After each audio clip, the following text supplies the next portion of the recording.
નમસ્કાર દર્શક મિત્રો, આપ જોઈ રહ્યા છો the times of Mahisagar news. આજે ચૈત્ર સુદ બીજના દિવસે સાબરકાંઠા અરવલ્લી લોકસભાના ઉમેદવાર શ્રી શોભનાબેન મહેન્દ્રસિંહ બારૈયાએ પ્રાંતિજ ખાતે શ્રી હનુમાનજી મંદિર, શ્રી રાંદલ માતાજીના મંદિરે અને પોગાલુ ગામે શ્રી રામદેવજી ધામ, શ્રી વારાહી શક્તિપીઠ અને ખોડલધામ પાંગેલું તેમજ સ્વામિનારાયણ મંદિર ખાતે દર્શન કરી આશીર્વાદ લઈને ધન્યતા અનુભવી તેમજ મહંત શ્રી સુનિલદાસ મહારાજના આશીર્વાદ લીધા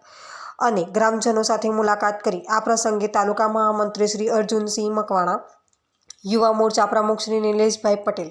તાલુકા પંચાયત પૂર્વ સદસ્ય શ્રી ડાયાજી મકવાણા, સરપંચ શ્રી સામળભાઈ, જિલ્લા કિસાન મોરચા ઉપપ્રમુખ રમેશભાઈ, પ્રાંતિજ વિધાનસભા સોશિયલ મીડિયા સહ ઇન્ચાર્જ અનુજભાઈ પટેલ, બક્ષીપંચ મોરચા પ્રભારી કિશનસિંહ તેમજ વિવિધ સમાજના સ્થાનિક આગેવાનશ્રીઓ હાજર રહ્યા અને ભવ્ય સ્વાગત કરી શુભકામનાઓ પાઠવી।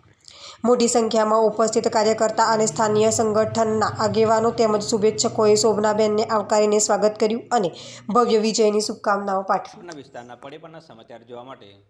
અમારી channel the times of Mahisagar ન્યૂઝને